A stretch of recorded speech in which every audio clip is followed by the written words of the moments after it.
like before, the shear can occur in two different planes. So just to tell you what's going to happen tomorrow. In tomorrow's term test, what do you have? Normal stress only. Are we clear? I did not get you to calculate what? Any shear stress at all. We start from where? Normal, then we go to shear, then after that we combine all of them in what? Mohs circle. We clear? Okay, so we still have this hurdle to go through. Okay, now I'd like to now touch on the point that the shear stress, okay, the shear stress. So before I draw anything down on the shear stress, now if we have a 3D structure again.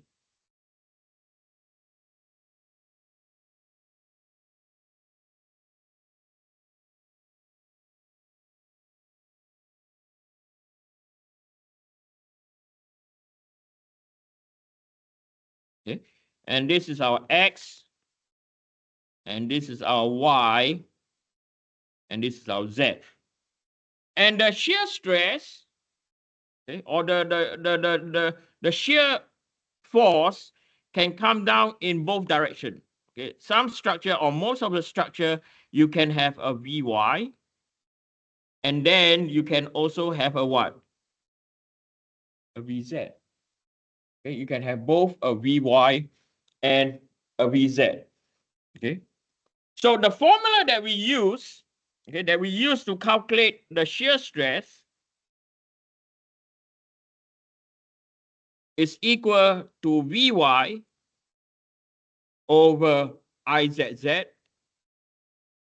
Qz over T. Okay, again, it comes out to plus or minus Vz over Iyy Qy over T. Now, I'd like you all to pay attention to remember we have normal stress in the x direction to what? My over Iyy multiplied by z plus or minus, again, the first one, my plus or minus sign is missing,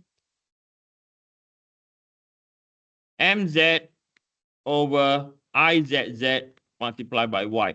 Can you all see any trend?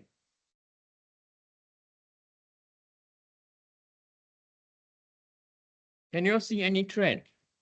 The trend I want you to observe, if you look at normal stress, my, you divide by what? Iyy. Mz, you divide by what? Izz. Can you see that? Right? For shear, it went opposite. Vy over what? Izz. Vz over what? Iyy. Okay? So any way to help you to remember your formula to do it. Okay? Now, let's look at, now we are going to look at a cross-sectional view. So this is our Y, Z, rotation about X. So if we look at our cross-sectional view now,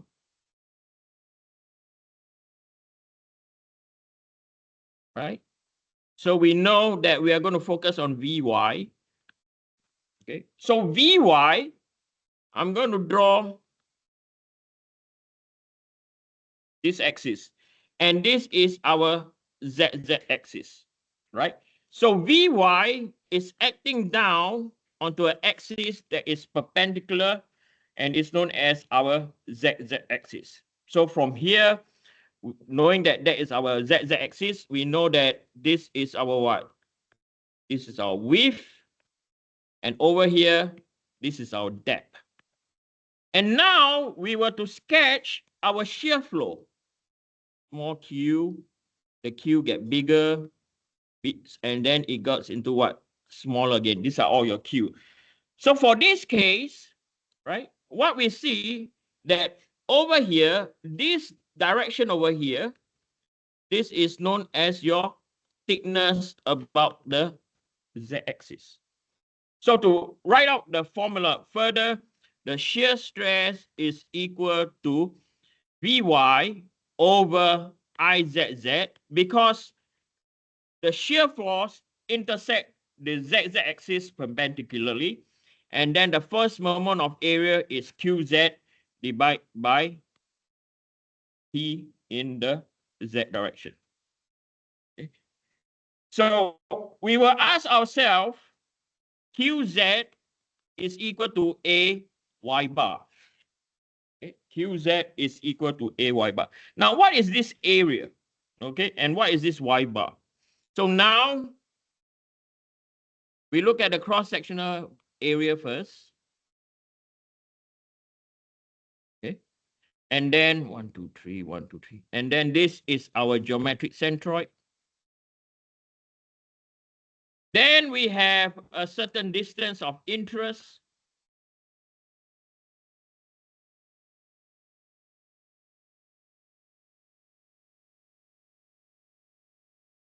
So this is our area of interest. Okay. We want to find how much shear stress is carried out in that area. Okay, so that is the area of interest. So the next thing that we define over here, right? So this distance is our Y, okay? And then Y bar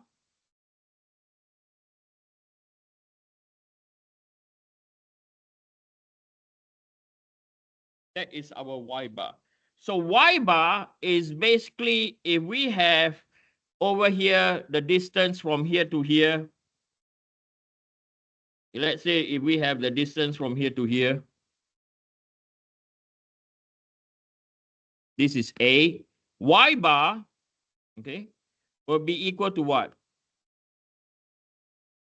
A over 2 plus by what? Plus by Y bar. Or plus by Y. Okay, so Y bar is equal to A over 2 plus by Y.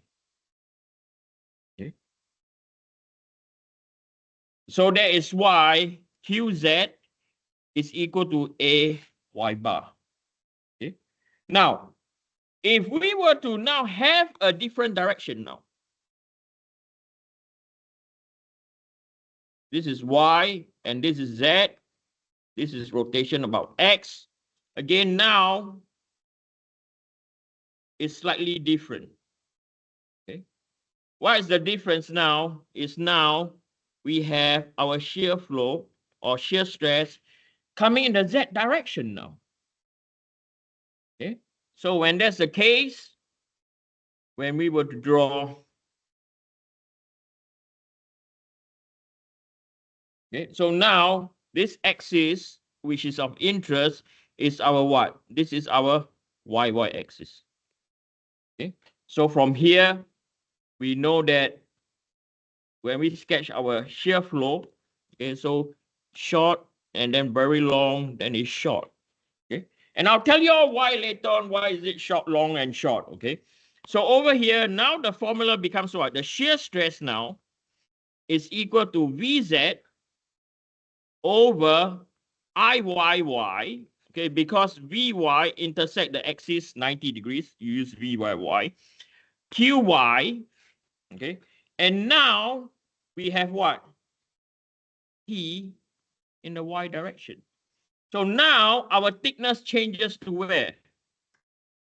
Our thickness now is in the what?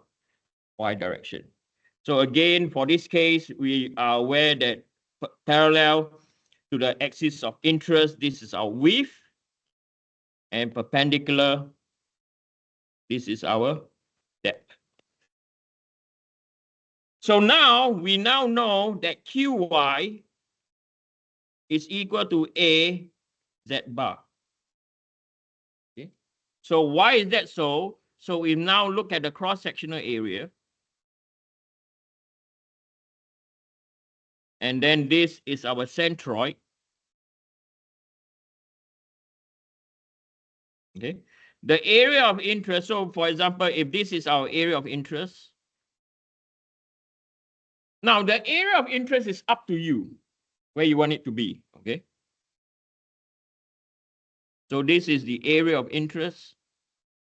Okay. Again, what we have is this the distance from here to here.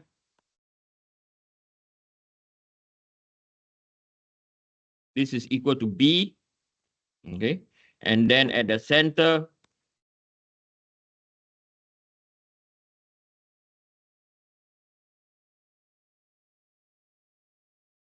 so this is our Z. Okay. And to this point over here, to the green line over here, is our Z bar. Okay, you can see the difference, right? One to Z, one, the other one to Z bar. And the distance from here to here is B divided by 2. Okay, so what we have is Z bar is equal to Z plus by B over 2. Okay, so that is where the area of interest. So now, a lot of time, the most confusing thing in this, there's only 2 formula, okay, for this. Okay, a lot of times students get what wrong is how to calculate the first moment of area, and the next thing is what thickness to take. Okay, the thickness is dependent on the what? On the direction of the shear flow. So the thickness, as you can see down here, the thickness is always perpendicular to the what? As you can see down here, the Q, the thickness is always perpendicular to the shear flow, the direction. Okay, right. So we are going to now derive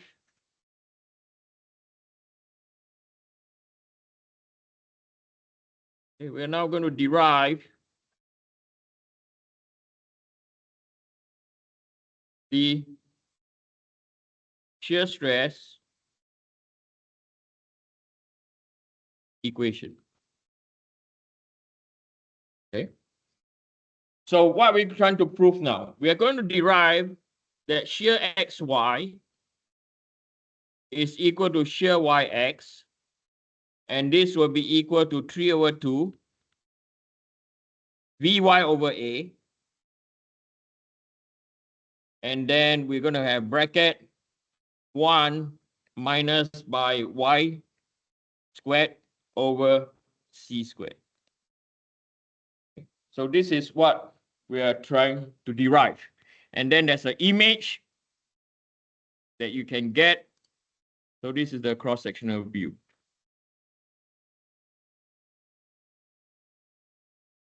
As I said, this topic is very confusing. Okay? And I find it confusing when I teach this topic in the first 2 years and a student complain. Student complain that the of what cross-sectional area to take is very confusing. Okay, and this feedback I take very seriously. Okay, the feedback that I take regarding how confusing the shear stress is. Okay, and I started deriving. Okay, I started deriving how this formula is formulated. And by deriving this formula, I came out with 7 rules that you have to obey when you calculate shearing stress. Okay? And these 7 rules, you cannot break them at all. You break them, okay, the answer will be wrong. Okay, so as you can see down here, this is our cross-sectional view.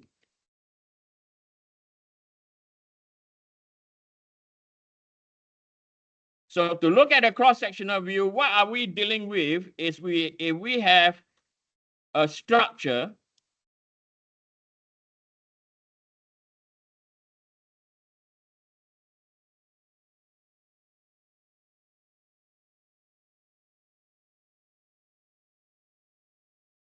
okay, and the structure is built in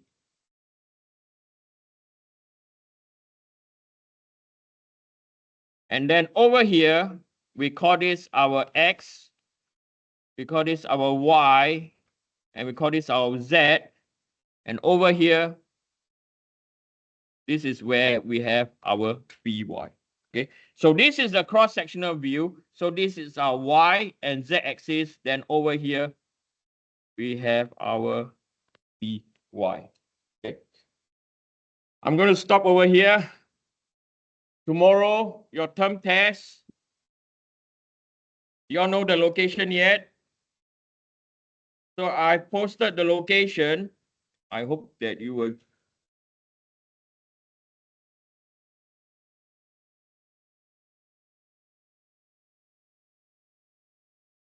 So it's PGCLL P13. Before you go, I understand that how many of you, some of you are fasting. Okay. Or some of you are fasting. So what I'll do, those of you who are fasting, come and write first. And then once you sit down, I'll give you 20 minutes that you can have your meal. Be clear, or you do your prayer. So you all come and sit at 6:30. Those of you who are fasting, they are taking that you have to break fast and you have to pray. Okay, I give you 20 minutes. You can leave the classroom and have your meal. Okay, and prayer, and then come back out there. Okay, this is how we have to accommodate. It's not just like in Ramadan, it's not like this. Are we clear?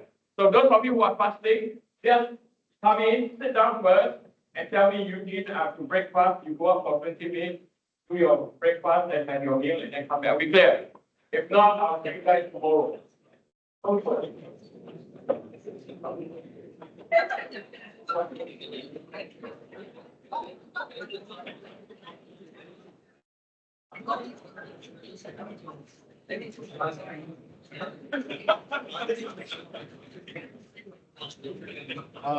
Just a question about finding a essential for these three topics. You work on the last homework, and it seems like when you're doing the problems, you can start off by writing out the centroid. But for this problem, I feel like it's Relative to the element. yeah, that's what I was confused about. If the So element just so where's the cross-sectional area? So cross-sectional area is just a rectangle. So just draw a straight line vertically down. No need to consider this part because the element is not here. that makes sense. Okay. Thank you.